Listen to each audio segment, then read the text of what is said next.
প্রধানমন্ত্রী শেখ হাসিনার দিল্লি সফর নিয়ে আলাপ শুরু করব এবং সেই আলাপে আমাদের সাথে যুক্ত হচ্ছেন শমশের মুবিন চৌধুরী বীর বিক্রম, সাবেক পররাষ্ট্র সচিব এবং সাবেক রাষ্ট্রদূত। স্বাগত, ধন্যবাদ আপনাকে। গৌতম লাহিড়ী, ভারতীয় জাতীয় প্রেস ক্লাবের সভাপতি, আমাদের সাথে যুক্ত হয়েছেন। আপনাকেও স্বাগত, কৃতজ্ঞতা, ধন্যবাদ। আমি সহকর্মী সৌমিত্র মজুমদারের প্রতিবেদনটি দেখে আসি, যেখানে মূলত ভারত সফরের একটি র্যাপ আপ আছে প্রধানমন্ত্রী শেখ হাসিনার দেশে ফেরা পর্যন্ত। প্রতিবেদন। টানা তৃতীয় মেয়াদে ভারতের প্রধানমন্ত্রী হিসেবে রোববার শপথ নেন নরেন্দ্র মোদী। শপথ অনুষ্ঠানে যে কয়জন রাষ্ট্র ও সরকার প্রধান আমন্ত্রণ পেয়েছেন তাদের অন্যতম বাংলাদেশের প্রধানমন্ত্রী শেখ হাসিনা। তার সাথে ছিলেন মেয়ে সাইমা ওয়াজেদ পুতুল। শপথের পর নয়াদিল্লিতে নরেন্দ্র মোদীর সাথে একান্তে বৈঠক করেন প্রধানমন্ত্রী। এ সময় ভারতের প্রধানমন্ত্রীকে অভিনন্দন জানান শেখ হাসিনা, আমন্ত্রণ জানান বাংলাদেশ সফরের। দুই দেশের সম্পর্ক আরও দৃঢ় করার অঙ্গীকার করেন দুই নেতা। দুই দেশের সম্পর্কের মাধ্যমে আমাদের উভয় দেশের মানুষ কিন্তু উপকৃত হচ্ছে, বিশেষ করে কানেক্টিভিটির ক্ষেত্রে এবং অন্যান্য ক্ষেত্রে। কারণ ভবিষ্যতের দিনগুলোতেও আমাদের যে বহুমাত্রিক সম্পর্ক সেটি আরও বিস্তৃত হবে। আইটিসি হোটেলে প্রধানমন্ত্রী শেখ হাসিনার সাথে সাক্ষাৎ করেন ভারতের রাজ্যসভার সদস্য ও কংগ্রেস নেতা সোনিয়া গান্ধী, লোকসভার বিরোধী দলীয় নেতা রাহুল গান্ধী ও প্রিয়াঙ্কা গান্ধী। বিজেপির প্রবীণ নেতা ও সাবেক উপপ্রধানমন্ত্রী লালকৃষ্ণ আদভানির সাথেও সাক্ষাৎ করেন প্রধানমন্ত্রী। এছাড়া ভুটানের প্রধানমন্ত্রী শেরিং তোবেগের সাথে বৈঠকে জলবিদ্যুৎ আমদানির আগ্রহ প্রকাশ করেন প্রধানমন্ত্রী শেখ হাসিনা। সোমবার সকালে প্রধানমন্ত্রীর সাথে সাক্ষাৎ করেন শ্রীলঙ্কার রাষ্ট্রপতি রনিল বিক্রমাসিংহ। দেশটির সংকটে বাংলাদেশের সহযোগিতার জন্য প্রধানমন্ত্রীকে ধন্যবাদ জানান লঙ্কান রাষ্ট্রপতি। বাংলাদেশের পর্যটন খাত এগিয়ে নিতে শ্রীলঙ্কার সহযোগিতা চান প্রধানমন্ত্রী।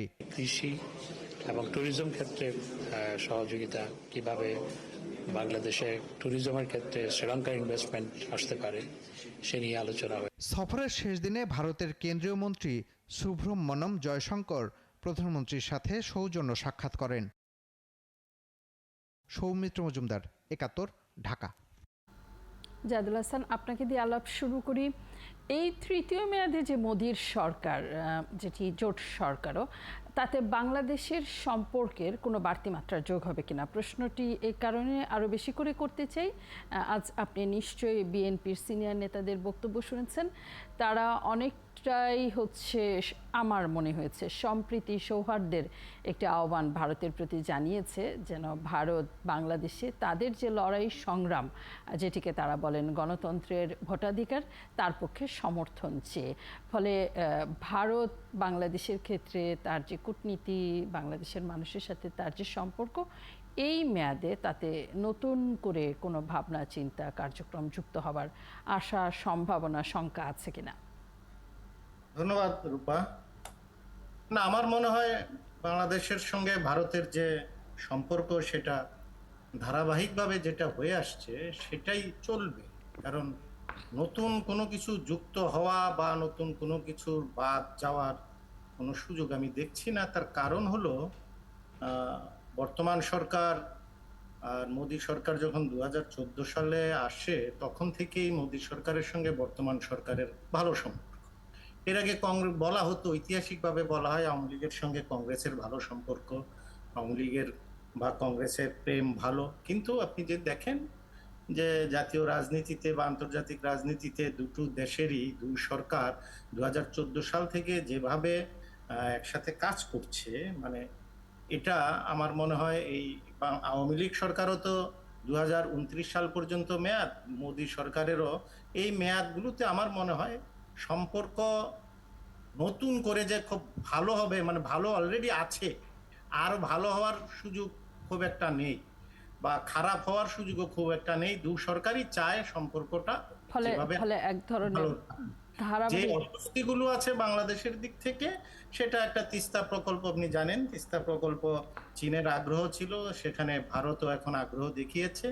তো আমার মনে হয় না যে অতি সহজে আবার এই প্রকল্পে, তিস্তা প্রকল্পে আপনার ভারত এখানে সহজে কিছু করতে পারবে। কারণ অলরেডি চ্যাংড়াবান্ধা ওই দিক দিয়ে যে খাল খননের যে কর্মসূচি নিয়েছে পশ্চিমবঙ্গ, মমতা ব্যানার্জি আরো আগের চেয়ে শক্তিশালী হয়েছেন। তিনি যে আপত্তিটা করতেন এই আপত্তিটা এখন আরো জোরালো ভাবে করতেন। তো সেই জায়গায় কিভাবে সমাধান হবে এটা আমার মনে হয় একটু সময় সাপেক্ষ, সময় নিয়ে বলতে হবে। গঙ্গা চুক্তির মেয়াদ শেষ হয়ে যাবে খুব সম্ভবত 2026 সালে। আমার ঠিক আইডিয়া নেই এই চুক্তিগুলো নিয়ে 2-4 বছর তো লাগে কাজকর্ম করতে, কতটুকু এগিয়েছে, কারণ চুক্তিটা আবার নতুন করে করা দরকার কি দরকার না এগুলো নিয়ে এটা বিষয়। আর কিছু সীমান্ত ইস্যু, আপনি আমি যাই বলি সীমান্ত ইস্যুর সমাধান সহজে হবে না, কারণ সীমান্ত বলতে আপনার সীমান্তে হত্যা, এটা বহুবার বলা হয়েছে, বহুবার দ্বিপাক্ষিক বৈঠক, দুই দেশের বিএসএফ, বিডিআর, বিজিবি প্রধানরা বসেছে, জিরো টলারেন্সে আসার কথা বলেছে, এই আপনার মারণাস্ত্র ব্যবহারের কথা না ব্যবহারের বলা হয়েছে, এগুলো সহজে বন্ধ হবে না। ফলে এই প্রসঙ্গগুলো এই মেয়াদে আবারও আলোচনার তালিকায়।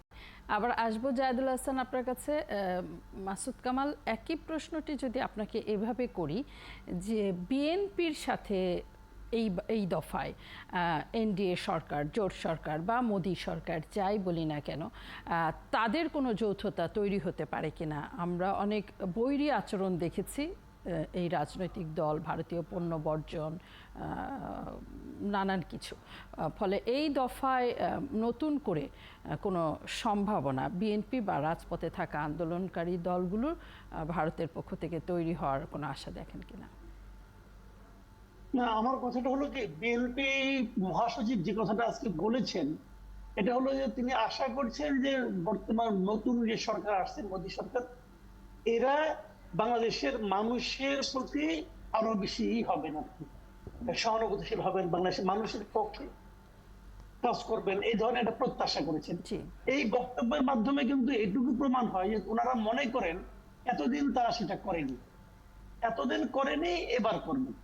এতদিন করেনি মানে কি, সেটাও তারা কিন্তু গত নির্বাচনের আগে বলেছিলেন যে মানে ইন্ডিয়া, ভারত সরকার বাংলাদেশ সরকারের সঙ্গে সুসম্পর্ক রাখে, কিন্তু সাধারণ মানুষের সঙ্গে তাদের সেই সুসম্পর্কটা নেই, এটা তারা বলা, মানুষের অধিকার আদায়ের জন্য তারা অনুকূলে কাজ করছে না, এটা বলার চেষ্টা করেছেন। তার মানে বলতে চাচ্ছেন এখন করবে, যদি করে অথবা না করে আমি বুঝবো কিভাবে? আমাকে বুঝতে হলে আরেকটা নির্বাচন পর্যন্ত করতে হবে, সেটা তো 5 বছর পরে, তাই না? আচ্ছা, 5 বছর পরে কি হবে আমি জানি না। আর দ্বিতীয় কথা হলো যে ওনারা এদের কাছে আশা করছেন কেন? এই সরকারে কোনো চেঞ্জ হয়েছে? সেই প্রধানমন্ত্রী, সেই পররাষ্ট্রমন্ত্রী, সেই দল, সেই জোট সবই তো এক। তাহলে তার কাছ থেকে আমাদের এই মির্জা ফখরুল সাহেব কেন আশা করছেন আমার কাছে দেখতে না, যেটা উনি পাননি বলে মনে করছেন সেটা উনি এখন পাবেন এটা ভাবছেন কেন, এটা আমার কাছে আসলে ক্লিয়ার না। আমার কাছে মনে হয়েছে উনি বাদকে বাদ বলেছেন না, এরকম আমার ধারণা। অতটা চিন্তা করে বললো এই ধরনের কথা, আমি এই কথা আমি কোনো অর্থ পাই না। আমি মনে করি ভারত সরকারের সঙ্গে বাংলাদেশ সরকারের যে সম্পর্ক আগে ছিল, অথবা যদি আমি জনগণের কথা বলি, ভারতের জনগণের সঙ্গে আমাদের জনগণের যে সম্পর্ক, অথবা ভারত সরকারের সঙ্গে আমাদের জনগণের যে সম্পর্ক, যেটাকে নাকি মির্জা ফখরুল সাহেব মন্দ বলছেন, এটা আগে যা ছিল আগামীতেও তাই থাকবে, অন্তত আগামী 5 বছর।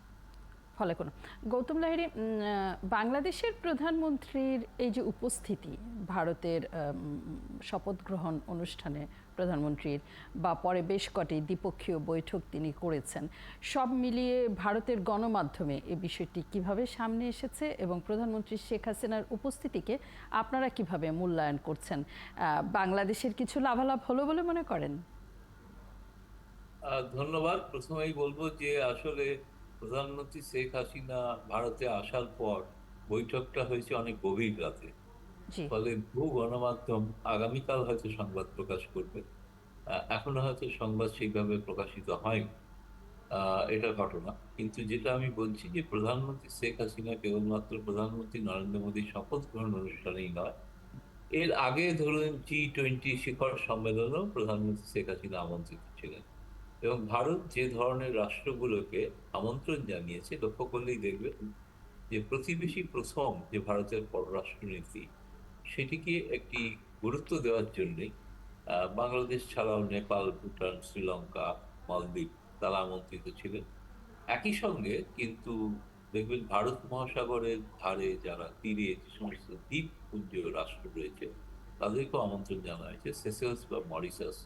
আমার ধারণা একটা হয়তো সম্ভাবনা তৈরি হচ্ছে, সেটা হচ্ছে যে বঙ্গোপসাগরের সঙ্গে ভারত মহাসাগরের একটা কানেক্টিভিটি তৈরি করা, যেটা ভারত সরকার ইরানের চাবাহারের সঙ্গে করেছিল আমেরিকার প্রকৃতিকে উপেক্ষা করে।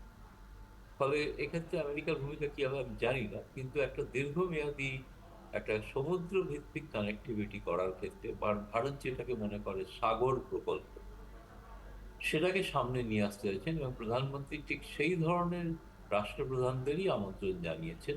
ফলে আমার ধারণা আগামী দিনে বিষয়টা যুগান্তকারী পদক্ষেপ আমরা দেখতে পারি, যেটাতে হয়তো বোধ বাংলাদেশ এবং ভারত উভয় দেশের মানুষ, উভয় দেশের আহ যারা কর্মসংস্থান প্রতিটি ক্ষেত্রে একটা সুবিধা হতে পারে। ফলে প্রধানমন্ত্রী শেখ হাসিনার এই সফরকে আমি মনে করি যে সামগ্রিকভাবে হয়তো সেইভাবে কোনো চমৎকার কোনো শিরোনাম হয়তো হয়ে ওঠেনি, কিন্তু যে বন্ধুত্বের যে সম্পর্কের যে আস্থা, তার প্রতি যে পুনরায় ব্যক্ত করা, এবং বাংলাদেশ যে ভারতের জন্য একটি নির্ভরযোগ্য প্রতিবেশী, এটাকে যে প্রধানমন্ত্রী গভীর রাতে বৈঠক করে তার যে মানে আমি বলবো দোতনা ব্যঞ্জক করেছে, সেটা নিঃসন্দেহে ভবিষ্যতে আমরা আগামী দিনে এর হয়তো প্রতিফলন দেখতে পারবো বলেই আমি নিজে অন্তত ব্যক্তিগতভাবে মনে করছি যে এই সফর সংক্ষিপ্ত হলেও অত্যন্ত গুরুত্বপূর্ণ এবং ঐতিহাসিক হয়েছে, এ বিষয়ে কোনো সন্দেহ নেই। জি, আবার নিশ্চয় আসবো আপনার কাছে গৌতম লাহিড়ী, জায়েদুল হাসান এবং মাসুদ কামাল যুক্ত থাকবেন আলোচনায়। শামসুর মোবিন চৌধুরী, প্রধানমন্ত্রী শেখ হাসিনার কর্মসূচিগুলো যদি আমরা দেখি, প্রধানমন্ত্রী নরেন্দ্র মোদীর সাথে দ্বিপক্ষীয় বৈঠক, খুবই আন্তরিক পরিবেশে কংগ্রেস নেতার পরিবার সোনিয়া গান্ধী, রাহুল গান্ধী এবং প্রিয়াঙ্কা গান্ধীর সাথে বৈঠক, এবং সফরে সেই সময় যারা সেই সভায় উপস্থিত ছিলেন সেটিকে আন্তরিকতার একটি অনন্য নজির হিসেবে তাদের সাথে কথা বলার সময় জানতে পেরেছি।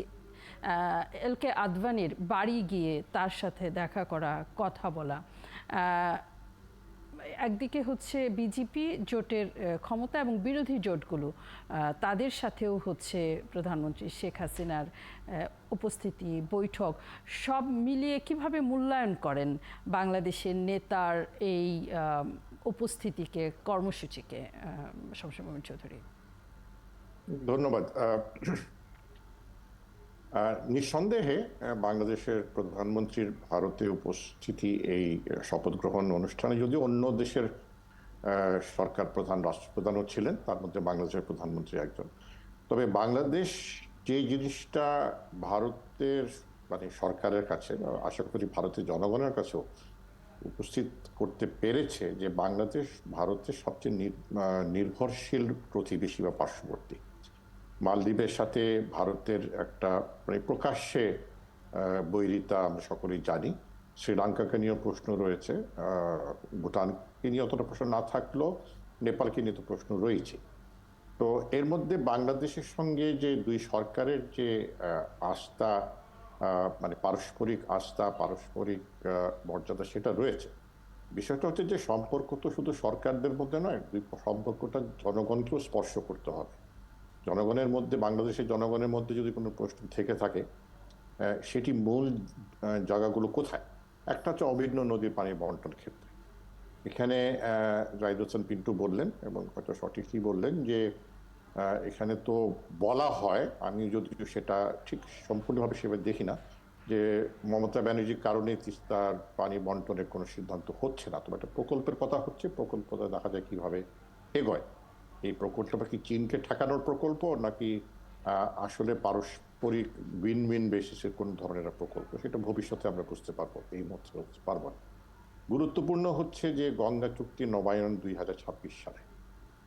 এখানে কিন্তু এই গঙ্গা চুক্তি নিয়ে যে ভারতের যে অংশ থেকে প্রশ্ন বা আপত্তি থাকতো, সেটা হচ্ছে বিহার, এবং বিহারের মুখ্যমন্ত্রী নীতিশ কুমার, তিনি কিন্তু এই জোট সরকারের একজন শরিক, এবং তিনি ইতিমধ্যে কিছু দর কষাকষি করেছেন এনডিএ জোটের ভেতরে। গঙ্গা চুক্তির ক্ষেত্রে তিনি কোনো দর কষাকষি করবেন কিনা, তিনি কোনো বাধা হয়ে দাঁড়াবেন কিনা, তিনি অন্য একটা অবস্থান নেবেন কিনা, সেই বিষয়টা কিন্তু আমাদের মাথায় রাখতে হবে। এবং সেটা যদি দেখা যায় যে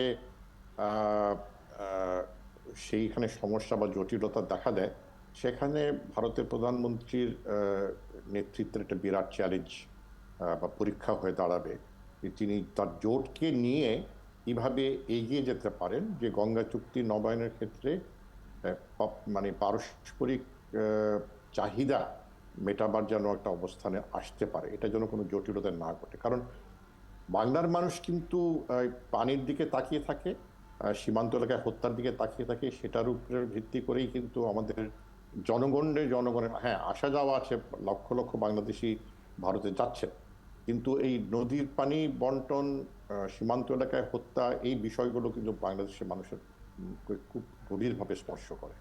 তো এই দুটো বিষয়, তবে যদি আমি যেটাকে কূটনীতিক ভাষা বলা হয় অপটিক্স, কংগ্রেসের নেতৃবৃন্দের সাথে যে বৈঠক, এটা আমি বলবো অত্যন্ত মানে অসাধারণ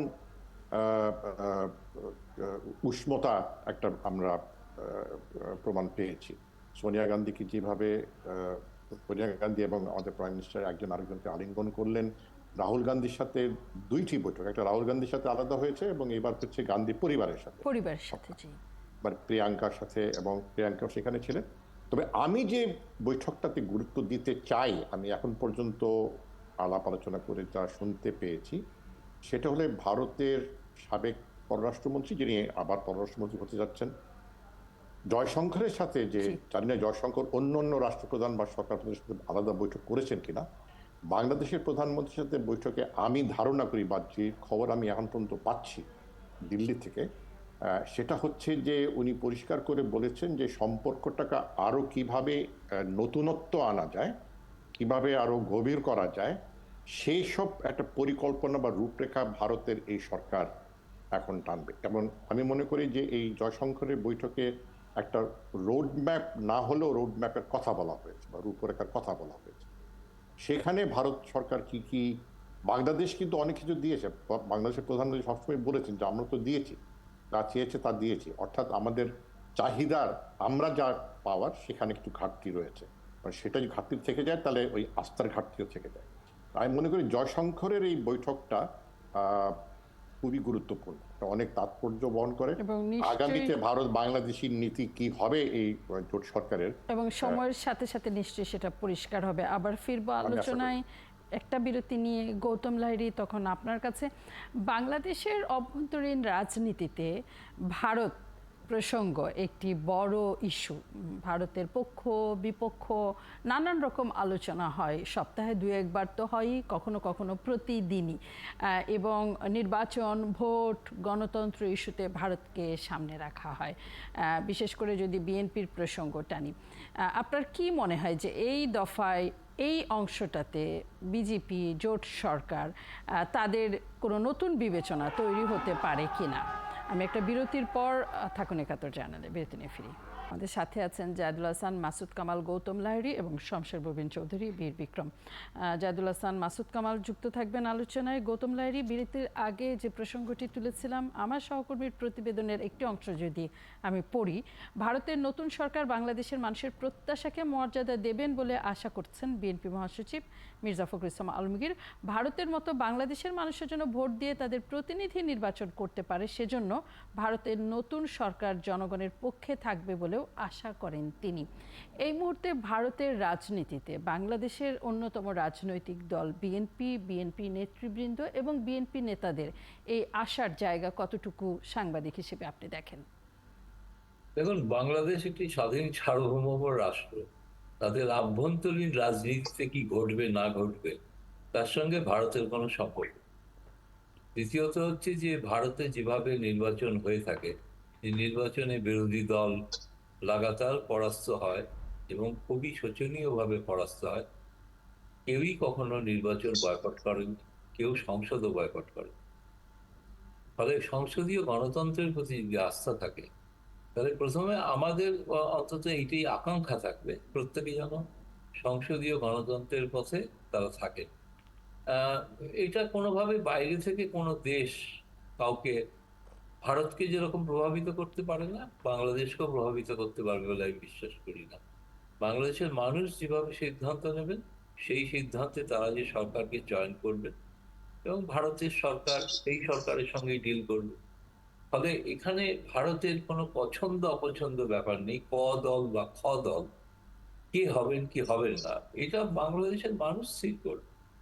ফলে বাংলাদেশের মানুষের সিদ্ধান্তকে বাইরে থেকে ভারত চাপিয়ে দেবে, যেমন নির্বাচনের আগে আমেরিকা সহ পশ্চিমা দেশে চাপিয়ে দিতে পারেনি।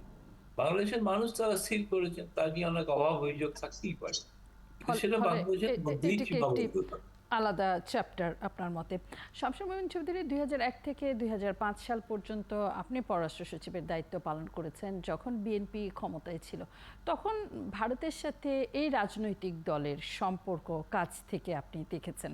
আবার আপনি বলছিলেন যে গান্ধী পরিবারের সাথে প্রধানমন্ত্রী শেখ হাসিনার উষ্ণতা উল্লেখ করবার মতো।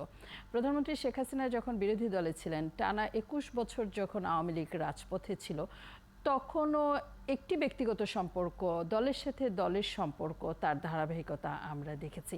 বিএনপি এখন সরকারে নেই বা সংসদে নেই, তাই বলে কি আর কোনো সম্পর্কের মধ্যেও নেই? মানে একটি আশা প্রকাশ অনেক দূর থেকে মনে হচ্ছে সকল বিশ্লেষণী, গৌতম লাহিড়ীর কথা শুনেও। আপনার মতামত কি শামসুর মোমিন চৌধুরী? আমি গৌতম লাহিড়ীর কথার সঙ্গে একটা কথা আমি বলতে চাই যে হ্যাঁ,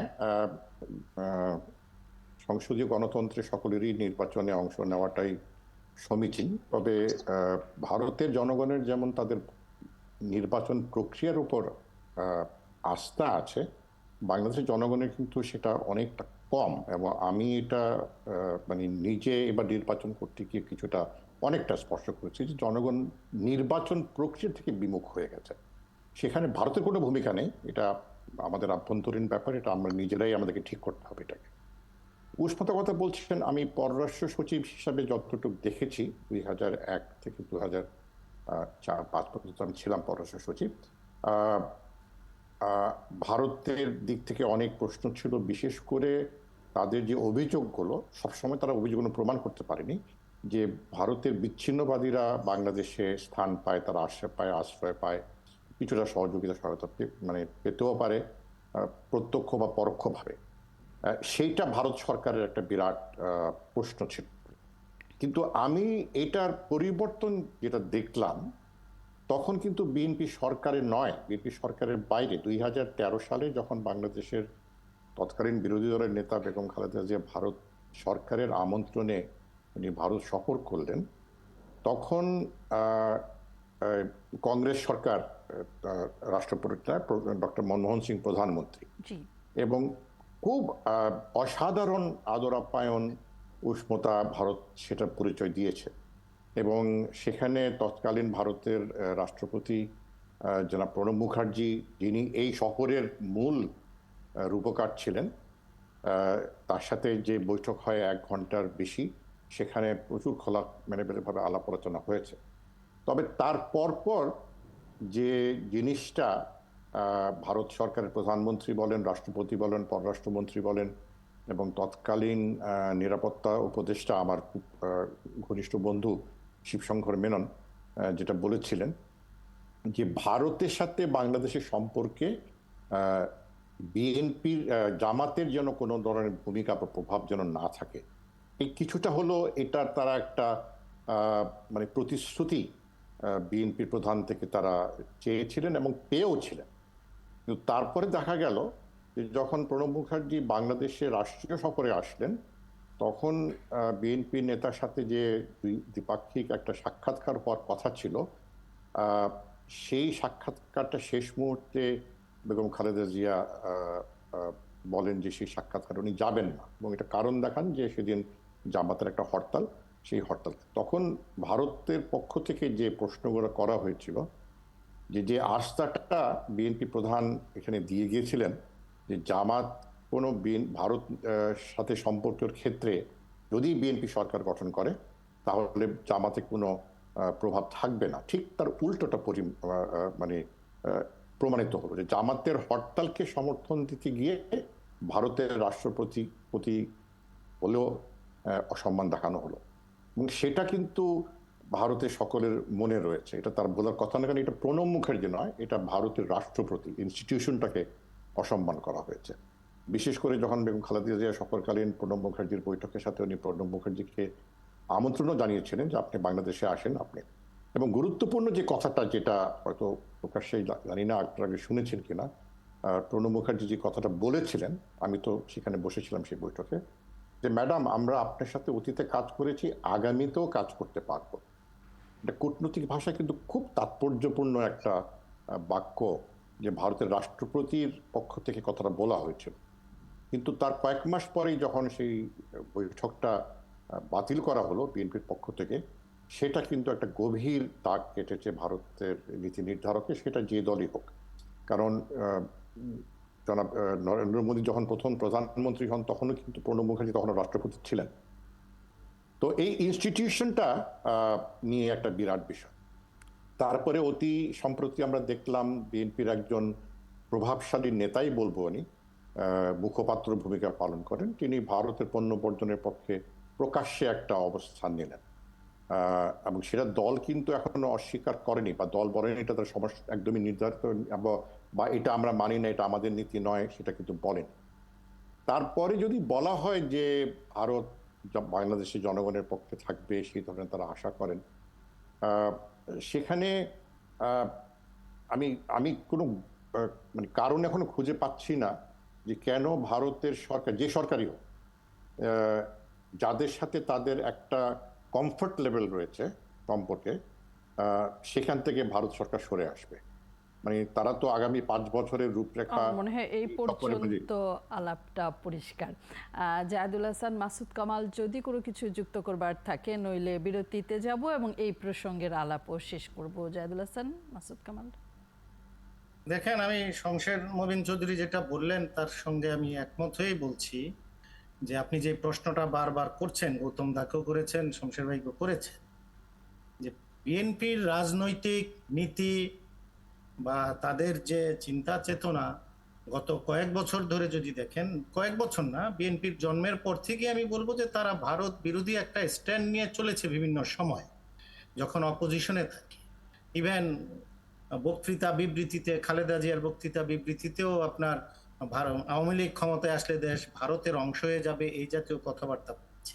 তারপরে তো প্রণব মুখার্জির সঙ্গে বৈঠকটা দেখেছেনই, যে সোনারগাঁয়ে ছিল, হরতালের কারণে যাননি, এটা শমশের মবিন চৌধুরী বলছেন। এই জাতীয় বেশ কিছু, আমার যেটা মনে হয় যে বিএনপির আচার আচরণ কিছুটা মনে হয়েছে আমার অকূটনৈতিক সুলভ। একটি রাষ্ট্রের সঙ্গে সম্পর্ক কি হবে না হবে রাজনৈতিক দলের নেতা নেত্রীদের বক্তৃতায় হয়তো নির্ধারিত হয় না, কিন্তু আচার আচরণে সেটা কিন্তু প্রভাব ফেলে। এটা একটা। আরেকটা, আমার যেটা ব্যক্তিগত মতামত, ভারতও হয়তো বিএনপিকে বন্ধু হিসাবে ভাবতে পারে না। তার কারণ নিকটতম প্রতিবেশী হিসাবে পার্শ্ববর্তী দেশের রাষ্ট্র ক্ষমতায় কারা থাকবে সেটা যে কোনো রাষ্ট্রের জন্যই গুরুত্বপূর্ণ। জাতীয় নিরাপত্তা ইস্যু বলেন, আঞ্চলিক স্থিতিশীলতা বলেন, ভূ রাজনৈতিক স্বার্থের কথাও যদি বলেন, প্রত্যেকেরই নিজস্ব নীতি আছে। এই নীতিগুলোতে ভারত বাংলাদেশকে কিভাবে দেখে, বাংলাদেশে কোন সরকার ক্ষমতায় থাকলে তার সুবিধা হবে, সেটা তো তারা বিবেচনা করবে, খুবই স্বাভাবিক। সেদিক থেকে আমার কাছে মনে হয় বিএনপিকে তারা পরীক্ষিত মনে করতে পারছে না, বিএনপিও পরীক্ষিত মনে করে না। তাদের মধ্যে এই ধরনের একটা বক্তৃতা বিবৃতি, আচার দ্বিধা আছে। আমি এই জায়গায় এই প্রসঙ্গটি শেষ করতে পারলে ভালো হয়, যদি মাসুদ কামাল আপনার কিছু যুক্ত করবার না থাকে। না, আমি কিছু যুক্ত করতে চাই না, আপনি শেষ করেন। শেষ করার জন্য খুব উদ্বেল হয়ে আছেন আর কি। আমার একটা বিরতি নিতে হবে এবং প্রসঙ্গটাও বদলাতে হবে, পরের অতিথিরাও অপেক্ষায় আছেন। শমশের মবিন চৌধুরী, অনেক ধন্যবাদ আপনাকে আমাদের সাথে যুক্ত হয়ে সময় দেওয়ার জন্য। গৌতম লাহিড়ী, আপনার প্রতি অনেক কৃতজ্ঞতা। নিশ্চয়ই আবারও কথা বলবার সুযোগ হবে। পরের খবরের আলোচনা আবারও কলকাতা প্রসঙ্গ। আনোয়ারুল আজিম, তার শরীরের যে অংশ পাওয়া গেছে তার ফরেন্সিক প্রতিবেদনের একটি ধাপ মিলেছে, যদিও এখনও অনেক প্রশ্ন এই ঘটনাকে ঘিরে গণমাধ্যম সাধারণের মনে আছে।